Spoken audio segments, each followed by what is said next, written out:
the North Sea. From its windswept shores to quaint cities with their windmills and quiet canals, the Netherlands depends on water as its lifeline. But hidden below the surface of Dutch waters lie hundreds of sunken ships threatening the nation's livelihood. As the world's sea trade grows in size, Europe's maritime gateway must remain free of juggernauts. In the summer of 2013, the Dutch government began an extraordinary campaign to clean out the nation's channels of old shipwrecks, silent dangers rusting under the surface for decades.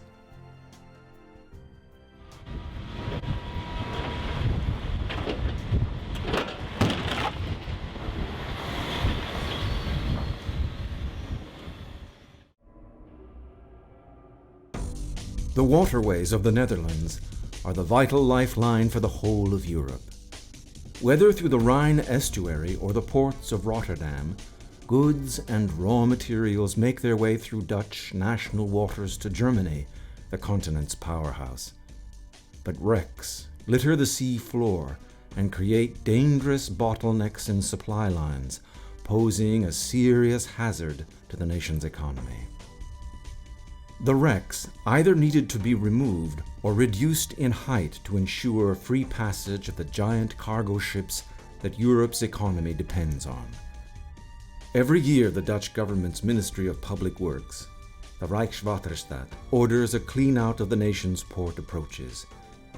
The 4 wrecks to be salvaged in this job were an unknown wreck lying on the bottom of the IJgeul Channel, the Ariana cargo ship which blocked the Westerschelde waterway, the Jan Breydel fishing boat lying in the entry channel to Rotterdam's Europort, and an 1860s steamship lying off the island of Vlieland. In 2013, 2 companies were commissioned to do the job: salvage giant Smit Salvage and the family-run company of Van den Herik.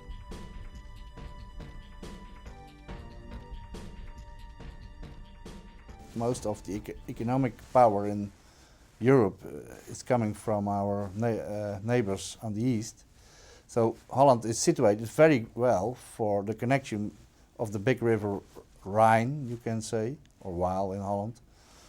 We are naturally found a good position because the river is there, and the big steel companies were in the 1880s in Germany. So we are connected together by nature.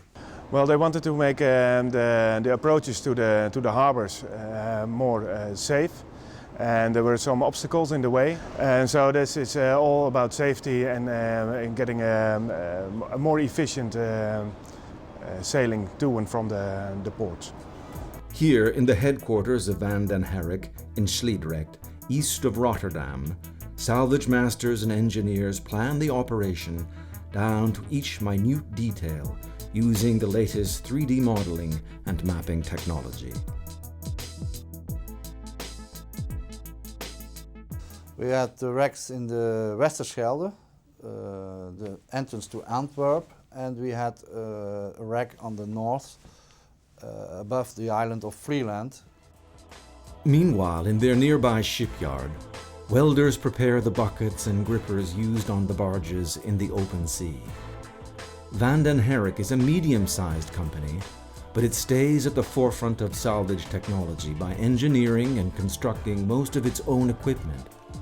This way, they can tailor each barge, gripper, or tool for the particular ship salvage or dredging job that lies ahead. With hundreds of shipwrecks littering the sea floor, there is no lack of work. The Van den Herik fleet of barges and work units is constantly making Holland's waterways safer. Yeah, we have engineering department inside, and we have the guys with the good brains outside. Never forget that. When theory and practice on this point where it cuts, there is the truth of the best equipment. Then we think we have to do it ourselves to be one step better as the other companies. There's always competition, and like in football, only the best is in the team. The Westerschelde is the segment of the Rhine estuary that runs between the Netherlands and Belgium to Antwerp. 200 million tons of cargo pass through here every year. Until 2013, its navigation was hampered by the wreck of the Ariana, a cargo ship that sank in 1952. René Tromp is Van den Herik's supervisor on the big wreck removal operations. The Ariana is a ship which sunk in 1952 because the pilot made a shortcut and made a big mistake by taking the shortcut too late with falling water. So it got stuck, and after 2-3 hours of pulling with of trying to get off the sandbank, it broke. The salvage work was authorized by the Dutch Ministry for Infrastructure and Environment.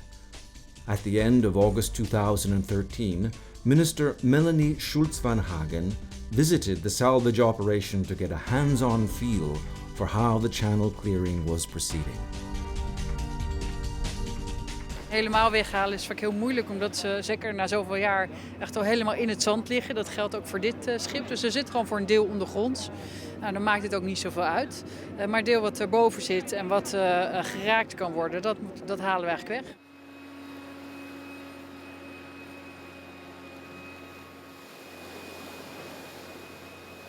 Het blijft dus een soort blind date onder water, waarin je op basis van de scans die je hebt van de bodem en van het schip probeert om het op een gecontroleerde manier boven te brengen. En op dit moment lukt dat aardig. Ja, het is natuurlijk leuk om te doen. Je moet eerst een paar keer grijpen voordat je echt een stuk schip te pakken hebt. Maar dan trilt zo'n apparaat heel erg. En vervolgens kun je dat ijzer weer mee omhoog krijgen en op het schip leggen. En dan is weer een stukje werk gedaan. So yeah, old ship loaded with iron material is that one big clump of iron, and that's why we invented teeth. I had the idea together with our chief the technical department to rip all the especially the iron parts apart and then pick them up with the excavator. When the Ariana sunk here in the Westerschelde in 1952, it was carrying iron bars. Salvage masters had to cut off any part of the ship that protruded above 15 meters depth, but the ship's cargo hampered the work. Accurate survey of the wreck site is vital for success. The hardest part was from that ship we knew which ship it was, but what was the front and what was the back was not very clear. So we really have to, we discussed after each session. We only could work there with low water, with the two excavator engineers with me from what is it, and oh, that's the back and that's a part of the ship. But the part between the cargo hull and the engine room, there was one very tough part we hardly could get. If removing the Ariana wreck proved a technological challenge, René's next task would prove hazardous too, due to the location of the wreck. The sea off the island of Vlieland is one of the most dangerous in the Netherlands. Meanwhile, the Smit teams had just come off their part of the cleanup campaign with a spectacular raising of the Jan Breydel fishing boat. Smit Salvage was commissioned by the Rijkswaterstaat to remove 2 wrecks from the North Sea. Kees van Essen is Smit Salvage's head of operations and is responsible for selecting new salvage masters. Select our salvage masters from the merchant marine, so people who have been at sea like myself for 10-15 years, being a chief officer or even a captain, and then when we have a vacancy, we have some people who are interested in the job. We test them thoroughly, and then they are sent out on the job. The biggest challenges for salvage masters is not always salvaging the ship, but rather coordinating the many interested parties who must work together on projects like these, which are national in scale. With its great maritime tradition, it is no surprise that the Netherlands boasts the largest salvage companies in the world. They draw their young resources from the merchant marines, which in turn is supplied with well-trained personnel by specialized facilities such as this one in Rotterdam, the STC school where students learn the basics of nautical engineering.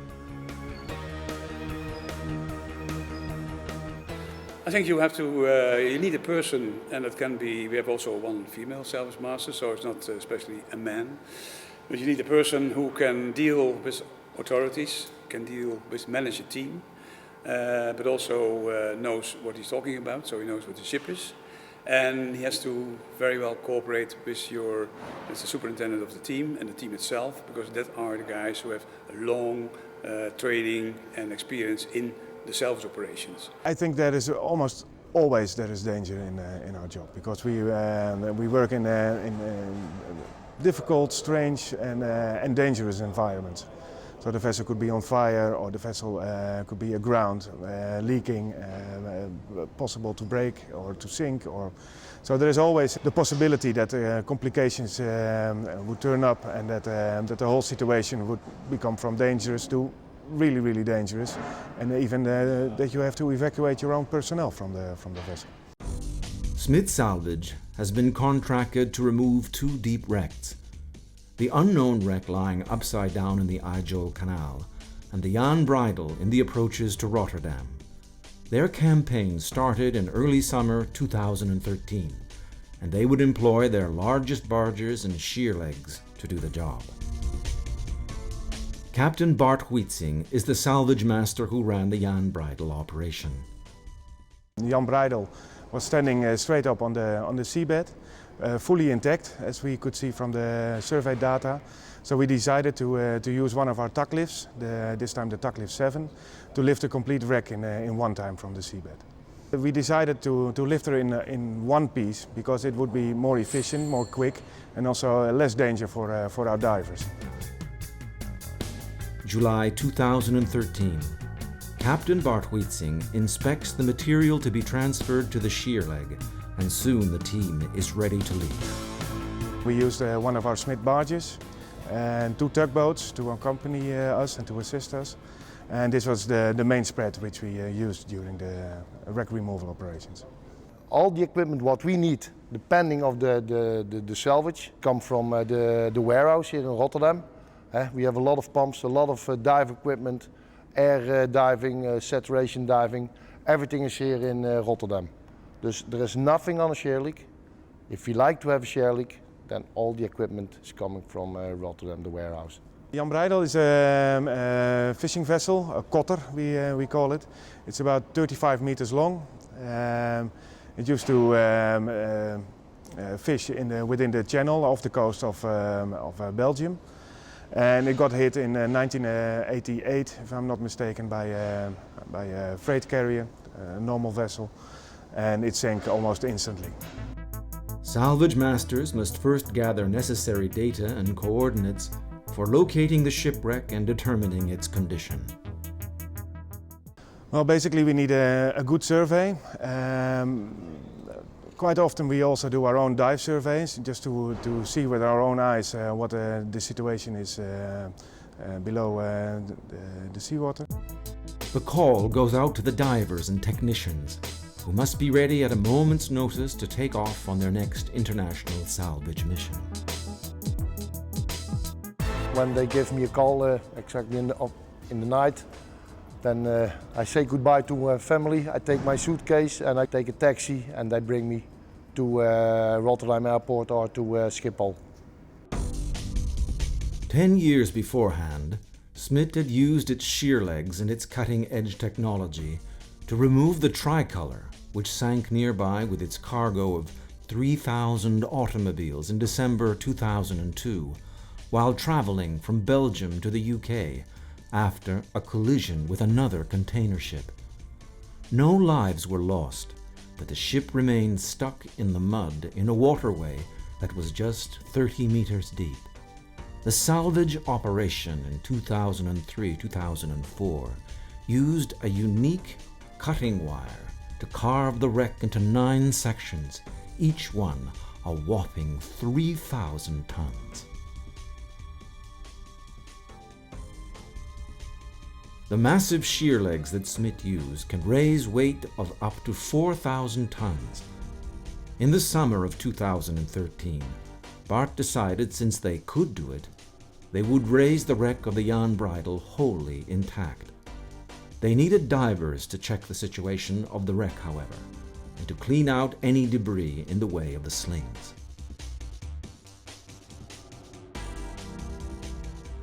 Every salvage job we start with is starting with a dive inspection, so we know the situation near and on the wreck.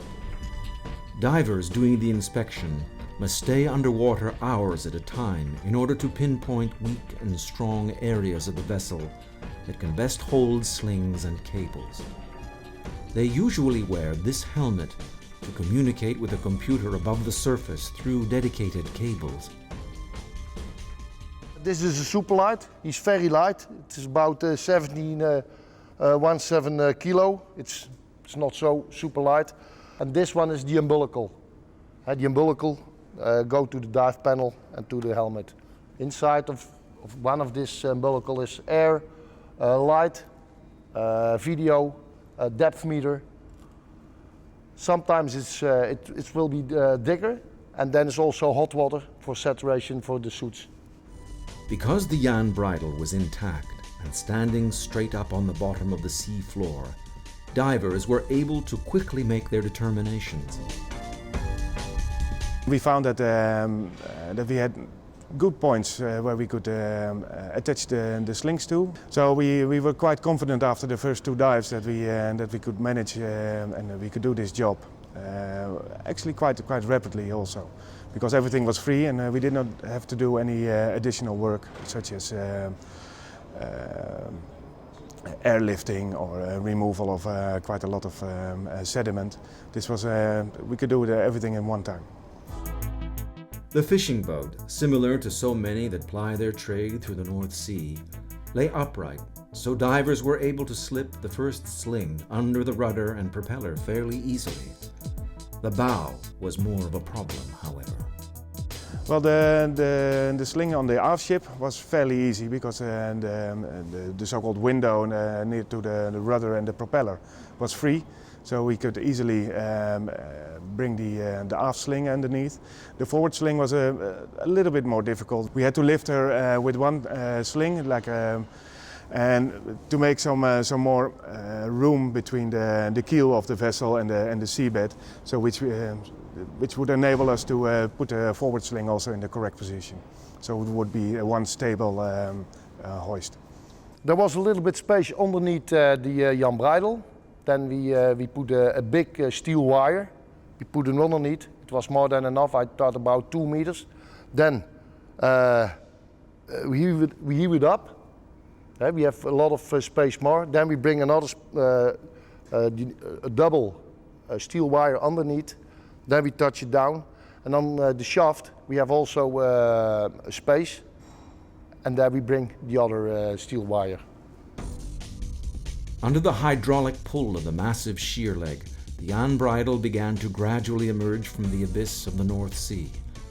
Salvage masters monitored her slow rise to the surface. The intact boat was a spectacle to see, covered with mollusks and sea creatures of every kind, and rusted by her years underwater.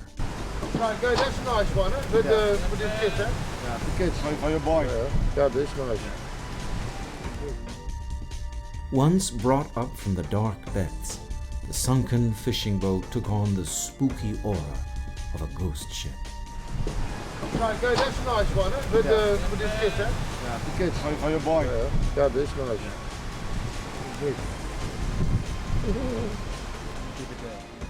By the end of August 2013, the Van den Herik team has successfully reduced the Ariana wreck to a safe height and now turns its attention to another wreck that sank in the 1800s off the windy island of Vlieland in the north of Holland.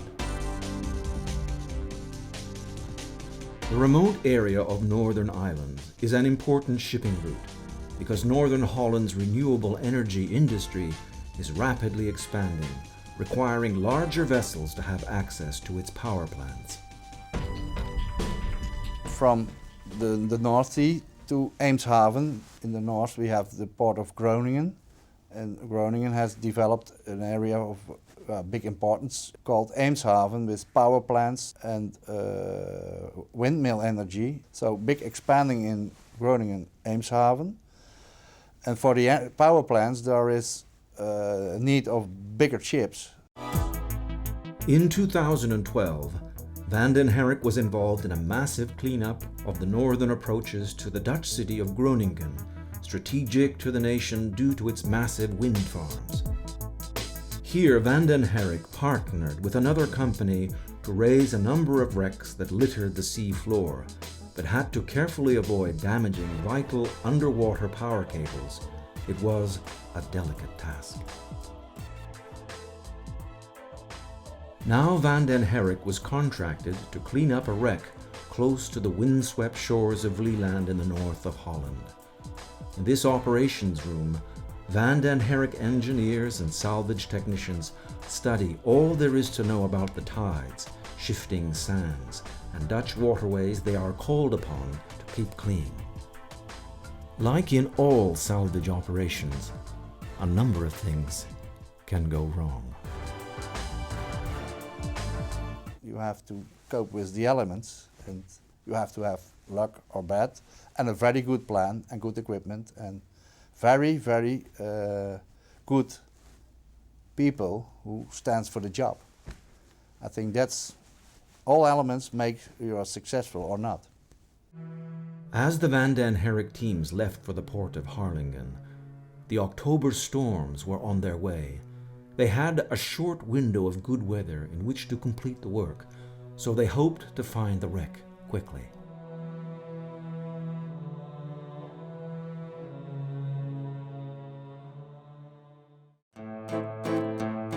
Dawn rises on the flat lands of Holland. Children make their way to school in the characteristic port town of Harlingen. On the quayside, the crew of two barges, the Prins 4 and the Prins 5, prepare for their extraordinary mission out into the North Sea.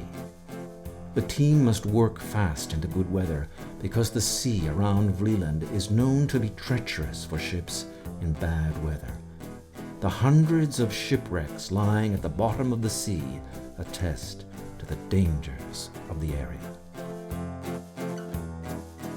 René Tromp is the supervisor of this operation too. He must oversee every detail of the complex effort to clear the Dutch channels so they are deeper and can accommodate bigger vessels.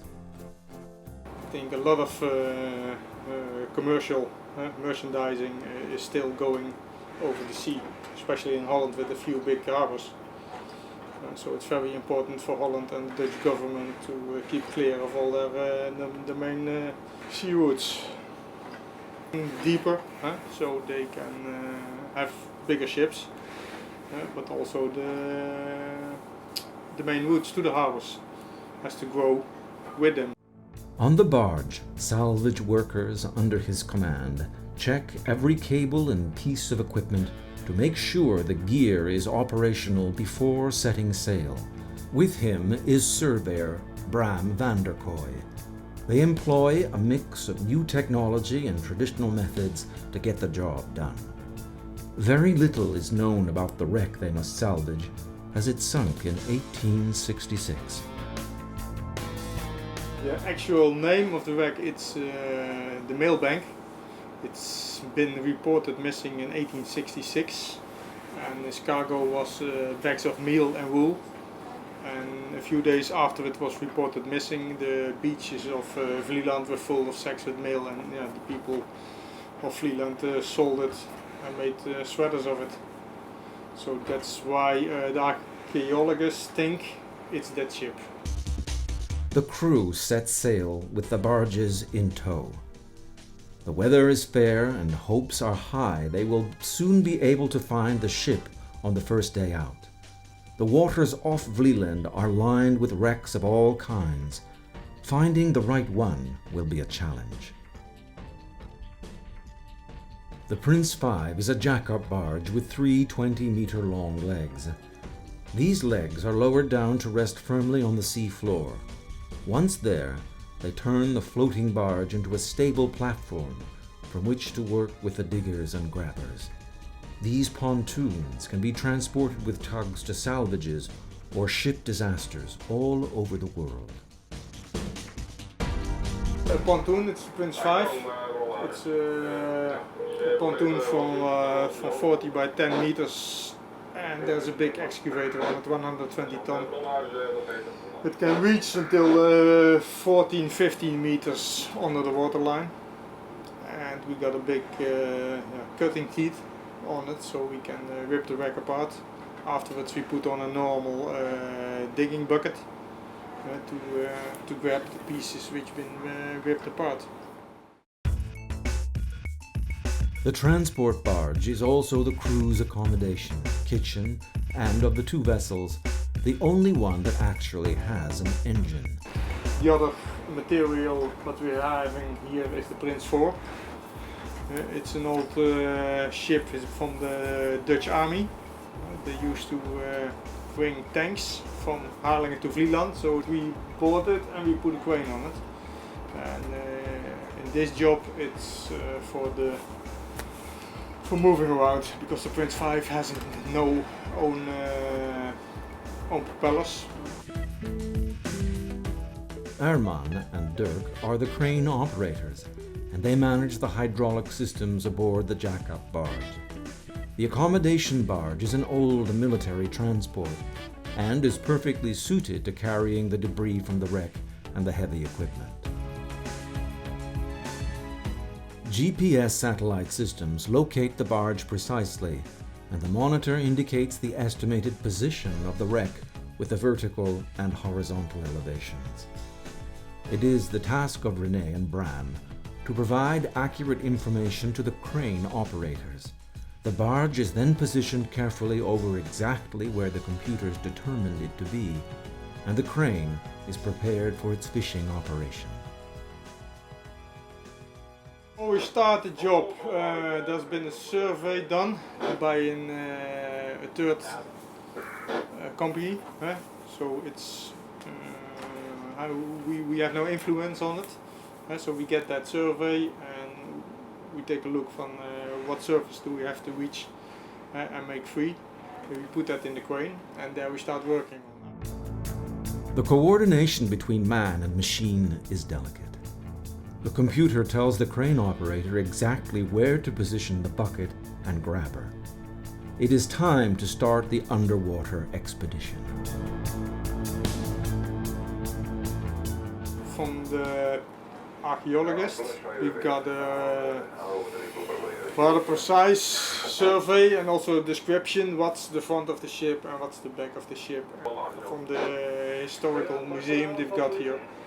All those information has been put together by the archaeologist, and they give me a form, so that's why I got my information. This map shows the Vlieland sea floor covered with dozens of wrecks from centuries gone by. It is one of the world's busiest sea lanes, running from the channel ports of France and England up past the largest port in the world to the far north. Tankers and transport vessels share the sea with fishing boats from the Dutch ports.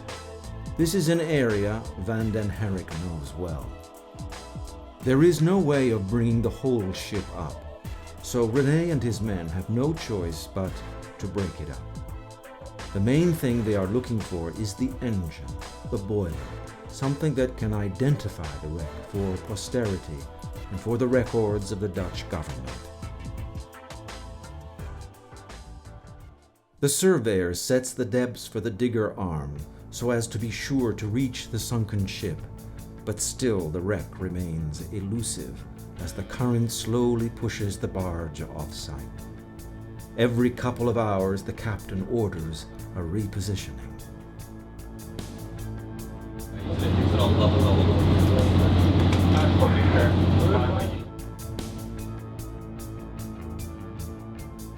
Several times a day, Rene and Bram go out in the survey boat to carry out a multi-beam reconnaissance of the wreck. To calibrate the sonar data properly, Bram uses this sensor to measure the speed of sound underwater. I drop it to the bottom, and then it registrates on every meter what is the speed, the sound is the speed of the water. So on every meter I'll get a speed. This way, the sonar that Rene lowers from the bow of the survey boat can accurately map out horizontal and vertical elevations of the wreck. He compiles a day-by-day report as to progress, and Bram passes this data on to the monitors in the crane cabin. We have a system on it with the GPS, and there are all kinds of sensors who are measuring how the boom and the stick and the bucket go. And in combination with the GPS system, we exactly know how deep he is with the bucket. This allows the crane operators Dirk and Herman to fix any machinery. Crane operators continue their search, adjusting the equipment to the new data being given by the sensors underwater. They don't find the shipwreck on the first try, or the second, or the third. It is an imprecise science that takes patience and skill.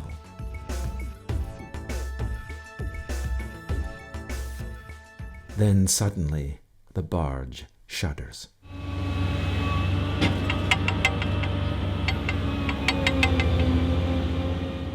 The monitor shows that they have reached the right depth, and now the correct coordinates too. The hook has pierced the wreck's rusting hull. It comes thundering down onto the transport barge.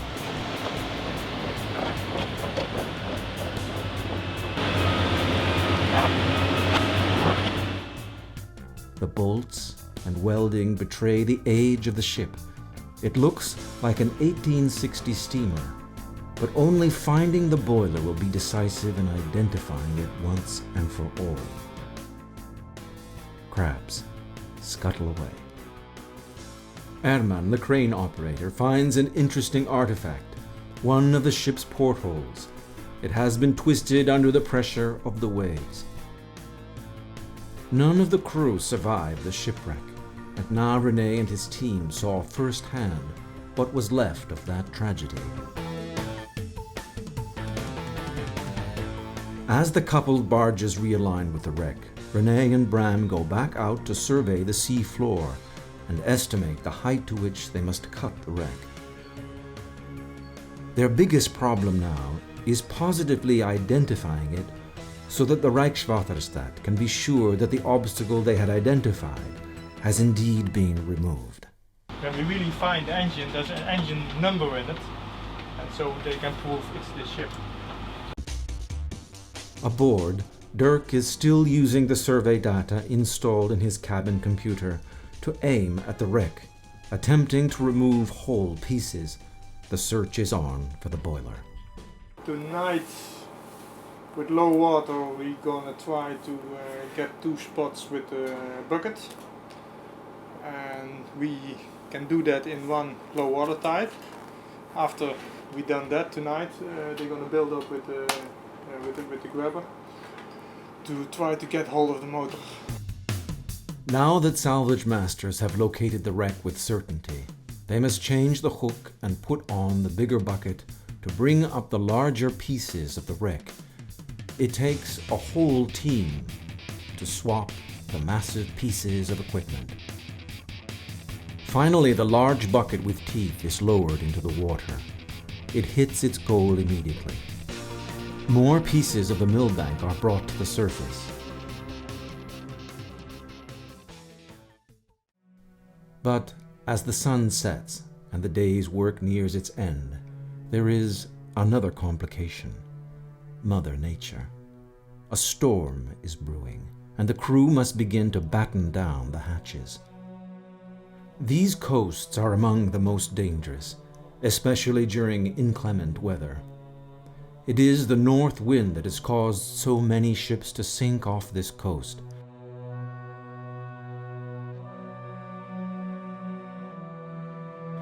Rhine has no choice but to call in the tugboats. They have to go to safer waters.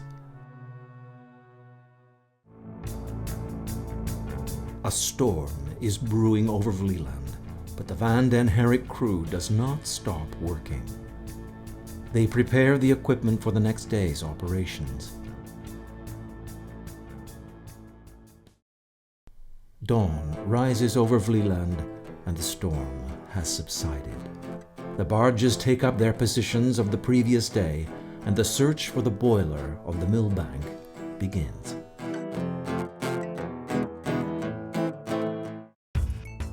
As pieces of the wreck mount up, the crew search for clues to its identity.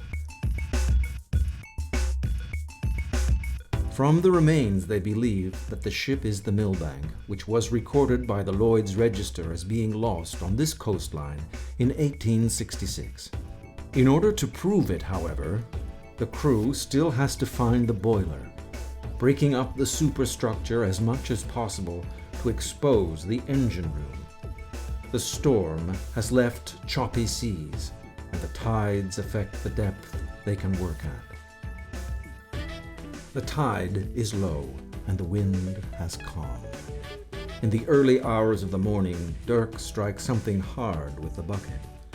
He has come to know the wreck like the back of his hand, and he thinks he knows what the hard and heavy object is.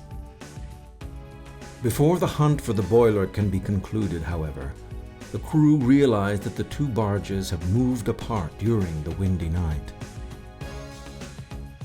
For perfect accuracy in removing the boiler, they have to be tied back together again, an operation that is easier said than done. Once again, the grabber is put on. Once the gripper is on, it can be located to the exact spot of the heavy object, which they believe is the boiler. The brittle iron that comes up confirms their hopes that the piece is too heavy to lift intact.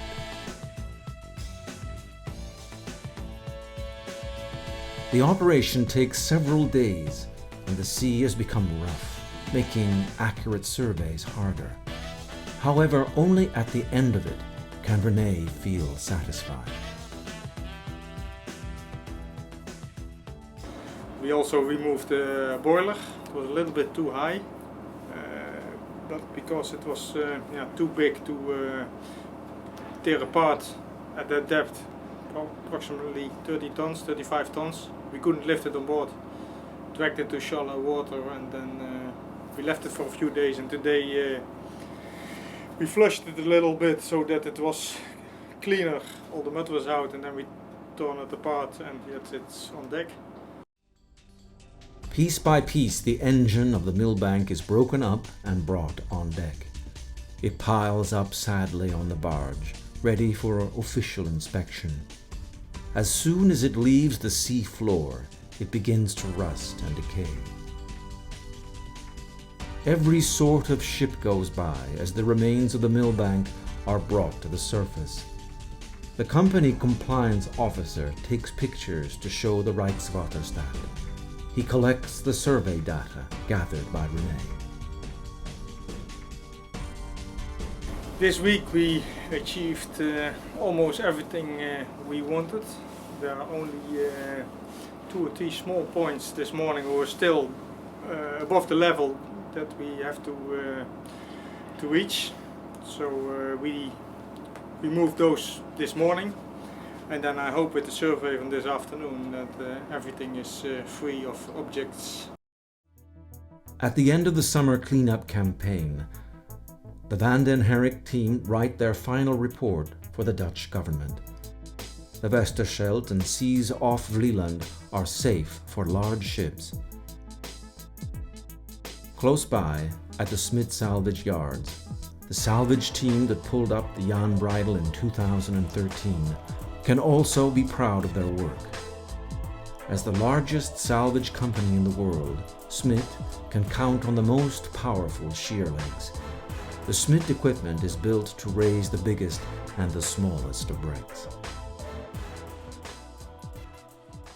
In the end, we had roughly around 600-650 tons on the. It's a little bit difficult to say because the water is still dripping out and some sediment is still dripping out. Tucklift 7 can lift 1,200 tons, so it would be well within the capacity of the tucklift to lift the Jan Breydel. As the Jan Breydel was transferred to be broken up on the Smit transport barge, the team moved north to reduce the unknown wreck in the IJgeul canal using Smit's giant grabbers. This too had been a question of simply reducing the height of a sunken ship. Wreck is positioned within the new approach to IJmuiden port. They also want to be able to bring in more deeper draught vessels, but nobody knows what this wreck is, when it sank. They believe it would be between 1910 and 1920. We had a big crab in our sheerleg, in the Tucklift 6, and it's on shore you see some grabs, but this one is huge. It's about wide 7 meters. When it is open, it's 7 meters wide. Okay, we lower it down. We lower it down like this, touch the bottom, then we go with 50 tons, we close it, we make more force in it, then it keeps about 100 tons like that. The weight of the grab is about 90 ton, 90 ton. Then we grab them and then we go slowly up. When it is on the surface, big barges are coming. The barge, we bring it very close to the sheerleg, and then slowly down, lower, open, and then it's fall down, and then we do the same thing again. With 2 wreck removals each, Smit Salvage and Van den Herik have both helped to make Dutch waters safer for the biggest transport ships in the world. The Milbank and the Ariana have been successfully removed. The Yan Bridal has been brought up in one majestic piece, and the mystery steamship has been cleared from its dangerous resting place. Each year, salvage operations like these are helping to make the Dutch channels deeper and safer, able to accommodate even bigger ships that are the lifeblood of Europe's new economy.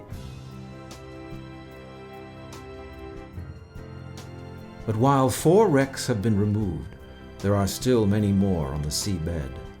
And as the sun sets on the North Sea, a lonely lighthouse signals the dangers of the shallow waters, a reminder of the graveyard of ships just below the surface of the sea.